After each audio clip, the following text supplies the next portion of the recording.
بسم اللہ الرحمن الرحیم۔ السلام علیکم، کیسے ہیں آپ سب؟ امید کرتی ہوں آپ سب خیریت سے ہوں گے اور میرے تمام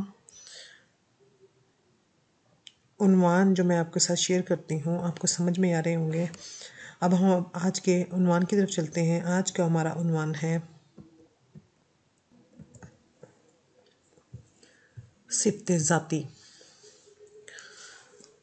صفت ذاتی کیا ہے؟ صفت ذاتی جو ہے یہ اسم صفت کی اقسام میں سے ایک قسم ہے۔ آج ہم صفت ذاتی کے بارے میں پڑھیں گے کہ صفت ذاتی کے کتنے درجے ہیں۔ صفت ذاتی کے درجے۔ صفت ذاتی کے 3 درجے ہیں۔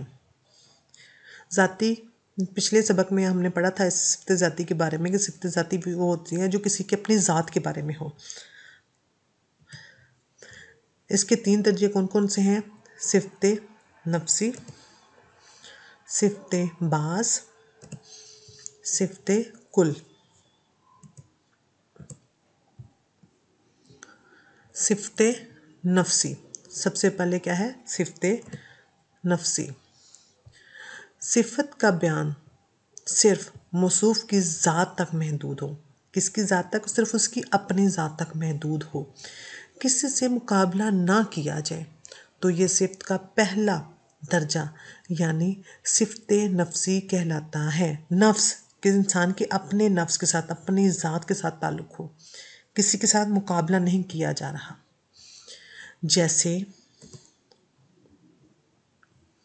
اچھا، برا، کہتے ہیں کہ اسلم ایک اچھا لڑکا ہے، برا کہ وہ شخص کتنا برا ہے، اونچا یہ دیوار اونچی ہے، یا نیچا ہے، زہریلا ہے، دیہاتی بچہ اب یہ بچے کی اپنی ذات کے ساتھ تک محدود ہے کہ وہ بچہ دیہاتی ہے وغیرہ۔ صفت بعض، جب 2 ایک جیسی چیزوں کا مقابلہ کر کے ایک چیز کو دوسری چیز سے گھٹایا یا بڑھا دیا جائے تو یہ صفت کا دوسرا درجہ یعنی صفت بعض کہلاتا ہے۔ کیا کہلاتا ہے؟ صفت بعض کہ ایک چیز کو دوسری چیز سے گھٹایا یا بڑھا دیا جائے۔ ٹھیک ہے؟ مثلاً اس سے اونچا کہہ سکتے ہیں کہ یہ دیوار اس دیوار سے اونچی ہے، یہ لڑکا جو ہے دوسرے لڑکے سے اونچا ہے، نیک تر، امیر تر۔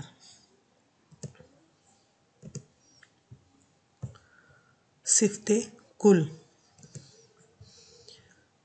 جب کسی موصوف کی صفت کا بیان سب پر ترجیح یا فضیلت دیتے ہوئے کیا جائے تو یہ صفت کا تیسرا درجہ یعنی صفت کل کہلاتا ہے۔ کیا کیا جاتا ہے؟ کہ سب پر ترجیح یا فضیلت دی جاتی ہے۔ جیسے سب سے اونچا، اب بلند ترین، نیک ترین، بہت ہی شریف، کہتے ہیں اسلم بہت ہی شریف ہے، نیک ترین کہ یہ سب سے نیک ترین ہے، کہ اس کو سب پر ترجیح دے دی ہے۔ امید کرتی ہوں آپ کو آج کا سبق سمجھ میں آ گیا ہوگا۔ اگلے سبق کے لیے اجازت چاہتی ہوں۔ اللہ حافظ۔